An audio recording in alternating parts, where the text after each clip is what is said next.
Hello, welcome to Unboxed God, where we detox from religion and discover the God who refuses to fit inside the boxes we were given.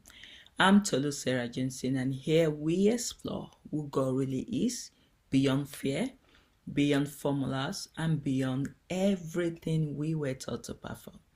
If you're hungry for a real relationship with Him, you are in the right place. Let's dive in. Wow. This is going to be the first chapter in the book of book 4 of moving from religion to relationship. And this chapter is the name of the book 4 is The Father Religion Hid From Me. And this is chapter 1, The God Who Isn't Angry. How fear built the distance and love destroys it. Oh my God, I hope I'm not going to be emotional in this chapter because I am fighting down tears. I don't want to cry.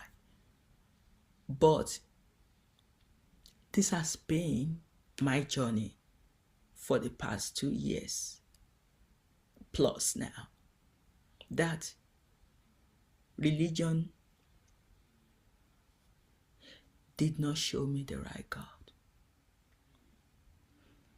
Religion showed me an angry God. Religion showed me a distant God. And I grew up always thinking it was an angry God. I grew up always thinking He does not deserve me. And that is the greatest lie religion ever taught. And for many believers like myself, the first image of God was not a father, but a judge, but an angry God. I call Him Papa now, but if somebody told me like few years ago that by this time in your life, you'll be calling God Papa, I'll tell you, you must be crazy. Why will I call Him Papa? All I know is that He's a judge. And I don't even know whether I will ever set my eyes on Him because I need to continue to show up and be a good child. And I'm struggling to be a good child because I can't be a good child in my own strength. But that's what religion taught me. Continue to perform in your own strength. So we have this mind of a powerful, perfection demanding ruler, keeping score from a distance. Because that's the saddest thing. I can't see it. So I just imagine, why does He keep sending order from a distant place? Just show yourself, show up. And He showed up. He showed up. And not just keeping score from distance, then we imagine He's angry, He's easily offended, He's never satisfied. We obey Him because we fear Him. That's it. That is it. That is why Christian exists. It's because we fear Him. But we never truly loved Him. Sit down and ask yourself. Be true to yourself. Did you ever love Him? If you asked me that 2.5 years ago, I would say, I love Him in a religious way. A God I know that is there, that I need to worship, that I need to please. But that was because of fear. The fear of not going to hell. Be sincere to yourself. Just be transparent. And we sang to Him with trembling heart. We serve Him while waiting to be punished. What kind of life is that? We hid from Him when we failed. And we call Him Abba. But we live like orphans. Oh my God. And then you get to heaven and you continue living like an orphan. Oh, just like what Paul said, who has bewitched you? You can see the glory in heaven. You can see his mercy. You can see how you were welcomed into a place you never thought you deserved. And still, there is no relationship with his Papa.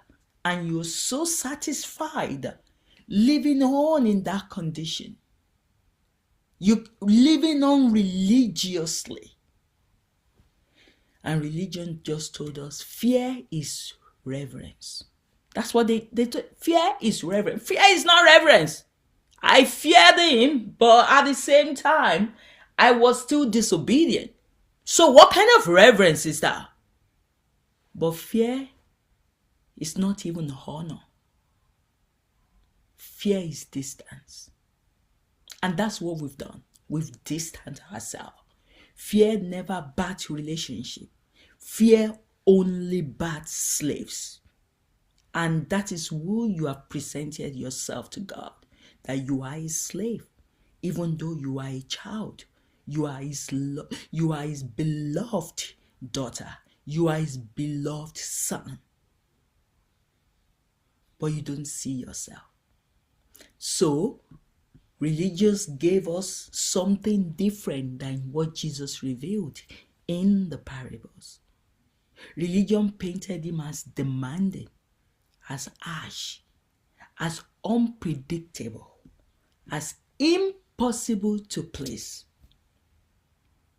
But in the quiet spaces where he speaks for himself, it sounds nothing like that.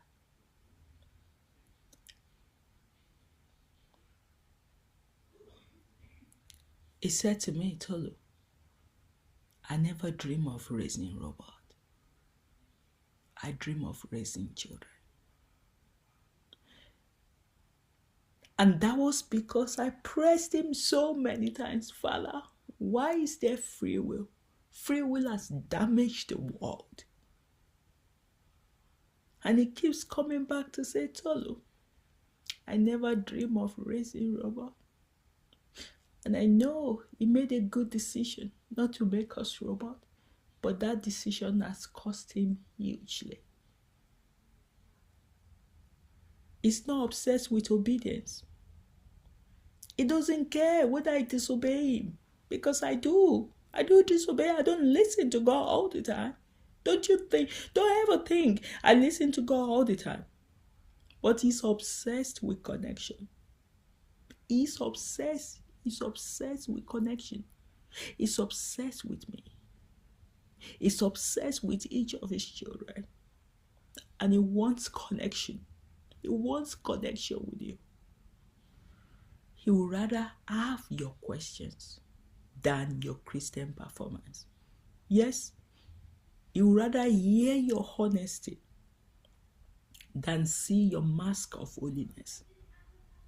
And he would rather walk with the real you than rule over the religious version of you. Because he said, it's hunger, he's hungry, he's angry. That's what you hear in the Bible. And the first conversation I ever had with him, when the conversation me and Matthew does with heaven every day, Father was furious in that conversation. But it was because I thought he was an angry God, so I guess he showed me he can be hungry, but he's not an angry God. Now I know he's not an angry God. And he said, Tolu, my hunger was never about punishment. What you guys call hunger was often misdiagnosed heartbreak. Like, it's a sadness. God said it, Papa said it. My sadness comes from distance, not disobedience. He's not hungry because he just wants to be angry. He's angry because he is hurting. Because he is not a happy God. He's gone through so much. And a lot of people just think he sits in heaven and he's just having fun. No, he has fun, but he experienced more sadness than fun. And people think he's this controlling tyrant, whereas he is not. His anger is often misunderstood grief. Yes, his grief is because he is wounded in love. His sadness comes from watching his children reject him. They reject him, they reject his pursuit, they misuse the freedom he gave them. That's why he's angry. And anyone will be angry if his children have rejected him. Won't you be angry if your children reject you? And it hurts when we hide. It grieves when we assume he rejects us, because he does not. And he weeps when we shrink from his embrace. And we think he's disappointed in us. He's actually disappointed that we think that. He's never disappointed in us. One day I asked him, I said, Papa, what have you got to say to people that come to this world and think that they have wasted their years, they've not achieved anything? And Papa said, who told you they've not achieved anything? Even the homeless on the street has achieved something. I respect every of my children. That was not something I was expecting to say. I was expecting him to say. And through these conversations, of course, I keep growing, and Papa keeps challenging me, because there's still a lot of religion in me, and that religion is sprinkled all over the way I speak, the way I ask my questions, the way I write my books. There's still always that element of religion in me. But Papa knows my heart. He knows that I don't know. That's why I ask. And my heart represents the act of a lot of people. A lot of people are like me. They are confused like me. They are thinking God is something that he is not. So there's so many of us that will fall into this category. And religion made us think we were safer, far from him. So we believed, I must get myself right before I come near God. But the Father said, come near me and I will make you right. And when Adam hid in the garden, God didn't shout from heaven. He came walking towards him. That's what it was written in the Bible. Love always moves closer. Fear always runs away. So which voice have you been listening to? For majority of my years, I was listening to the voice that says, fear him, run away from him. Just have a very distant relationship with him. And that was what I had. And the most powerful thing that broke me over and over again through these conversations with him is I see a Papa that chose love over control. Because he could have programmed it that we are robots. But he said first affection is not affection. Mandatory loyalty is not loyalty. He limited his power so you could freely choose him. He chose love over certainty. He chose relationship over result. No dictator does that. Only a father does that. Reason with me, please. Just reason with me. Will a father that created family be this dictator that religion has preached him to be? Will a father that is a dictator allow his only son to come to this world so that we can be redeemed? Will a father that is dictator allow sun and rain and abundance to fall on both the wicked and the good? No, the Father I know, He loves, He laughs, He cries, He feels, He stays. Let this change you. Papa said, He said, I love you so much. It makes me cry. He told me that personally. I love you so much. It makes me cry. When you hear all of this, it just breaks the wall that you've erected. Each time you was vulnerable to me, those walls were just breaking, bit by bit, bit by bit, bit by bit, bit by bit. And I can say the walls are, if it's not done, it's almost done. Because if the God of the whole heart, the whole heaven and earth, who I call Papa, now says, Tolu, I'm not the angry, unreachable God religion painter. I am your Father, and I've been longing to share my heart with you. And then He says, my mercy is not one-time event. It is a continuous flow, pouring out afresh each day. You cannot exhaust it, for it is anchored in my nature. Wow!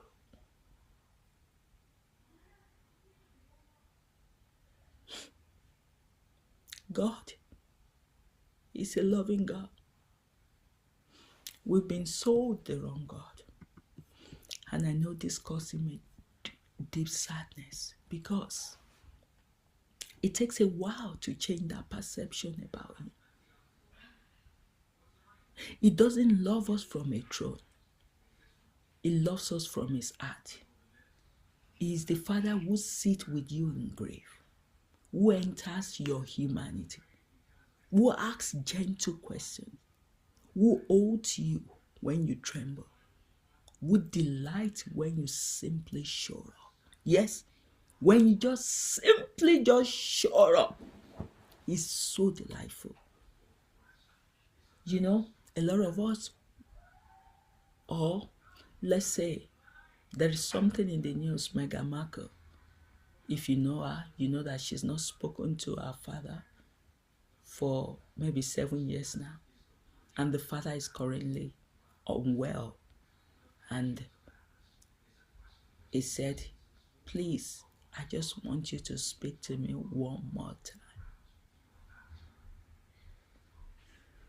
That is just a little bit,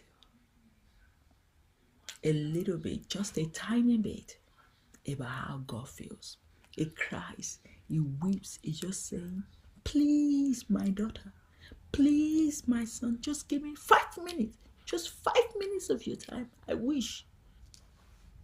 I'm not asking for more. Just like Meghan Markle's father, I said, just one time, just save me one more time before I die. And God is saying, please, just give me 5 minutes daily of your time. I will have that, and I will manage that. Your failures doesn't scare Him, because to Him it's not failure. They are lessons. Your weakness won't make Him withdraw. Your tears won't make Him uncomfortable. I won't even want to use the word sin. Your humanities, the things that you do because you're human, because you've got a body that makes you to fall all over again, doesn't change His mind about you. He is safe. He's gentle. He will stay with you. This is my personal story. What I'm telling you now is not what I read in the Bible. This is my own experience of now having relationship with Him. Because I don't want to be preaching what I read that I've not experienced. I am telling you what I am experiencing. And that's why in these books you will not see me quoting one Bible verse from another. That is not what I'm about, and that's not what I'm trying to communicate. I'm trying to communicate the real heart of God. We've all heard Bible verses over and over again. Now, let's just leave the Bible by the side for some time and just come to know this God that's been inviting you all your life. And He will correct you. but not like a judgmental, slamming God. It's like a father kneeling in the dirt next to his wounded child. And he says, I take no pleasure in obedience without a heart. His discipline is not punishment. It is protecting us. It is to protect us. It doesn't cut the child. It cuts the chain. It wouldn't cut the child. We are his and we are his forever and ever. And everything can only change when you have this new foundation of your faith. Everything changed for me when I began to know that actually he is not the God I've been sold. And God wasn't the one you were afraid of. Fear was the God you were serving. Yes, it wasn't that God. The God I'm talking about has not been the God you've been afraid of. You've been afraid of the God religion gave you. And you are projecting that to the real God. So the God you're fearful of is the counterfeit God. It's not him. But when you know the real him, you know that you don't need to fear. And fear is a terrible master. It keeps you in bondage. And once you know that he is loving and you start changing that mindset, that love begins to give you liberation. Because Jesus didn't come to show us a nicer religion. He came to show us the Father who runs, the Father who embraces, the Father who sings, the Father who stays, the Father who enjoys you. Yes, you. That's the Father he came to show us.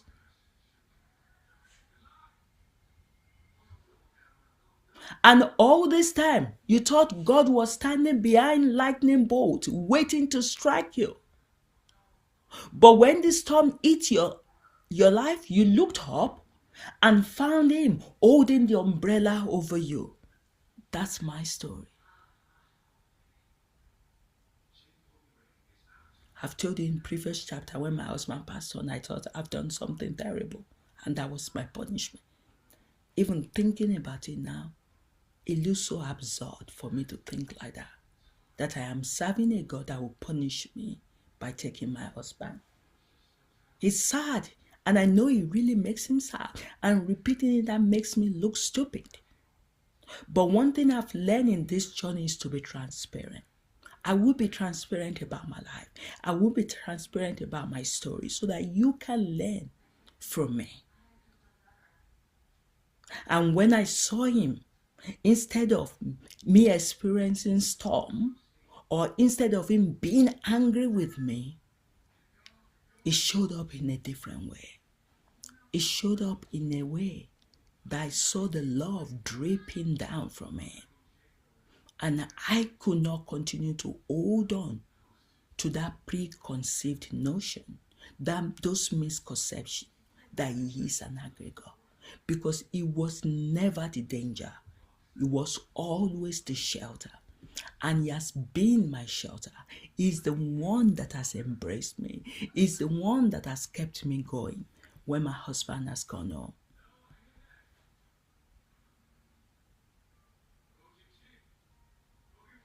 And now, I know that even if I give him my surrender, I don't lose it.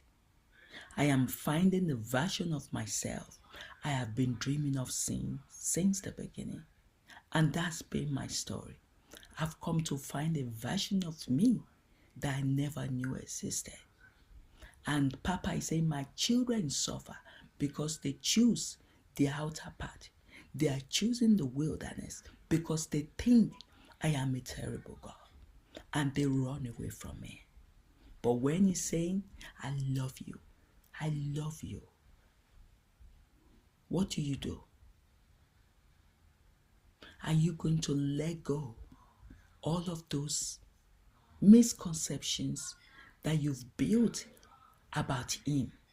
That is not him. Do you want to know the real him? Do you want to introduce yourself to the real him?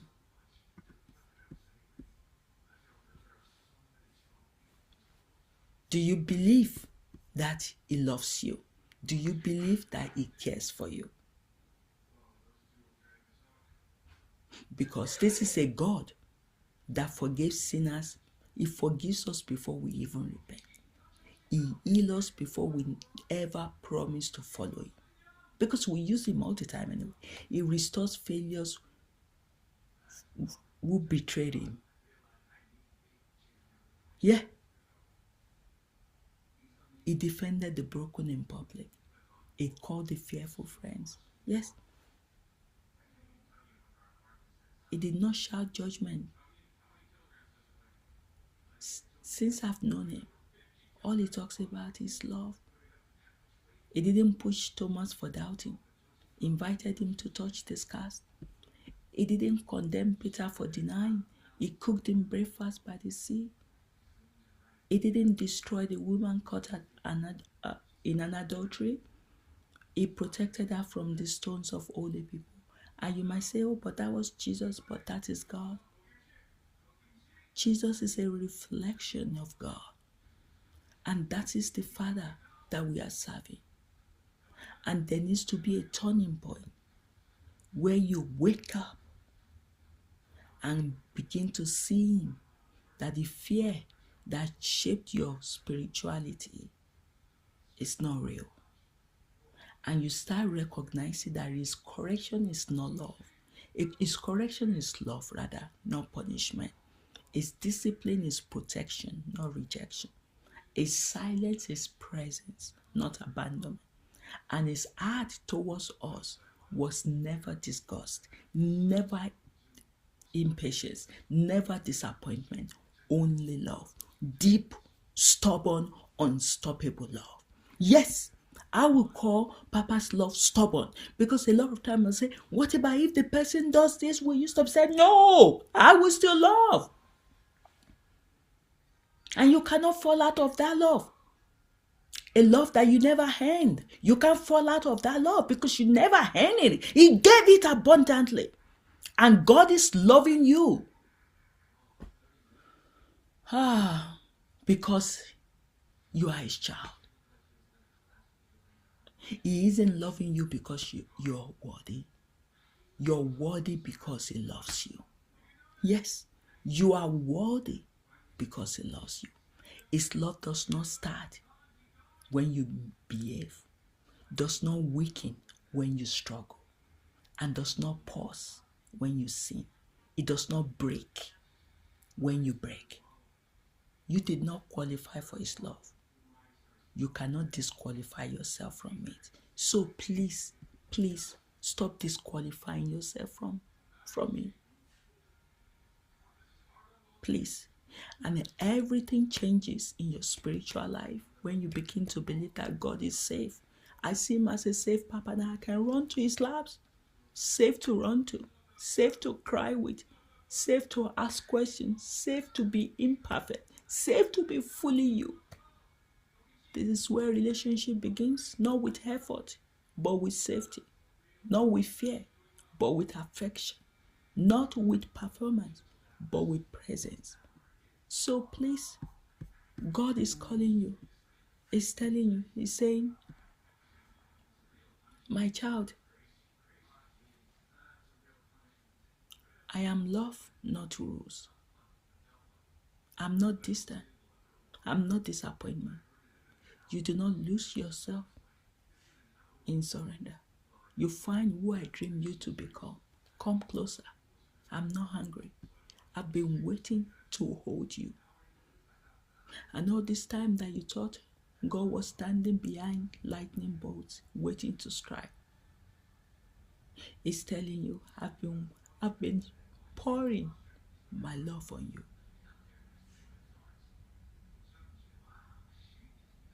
And He's saying, I love you over and over and over again. And He will continue to tell you as long as you want Him to continue to say that. And He will continue to express His love to you. So please, as we close this chapter, He is a loving Father. He's not angry at you. He loves you. and He will welcome you like He welcomed the prodigal son. God bless.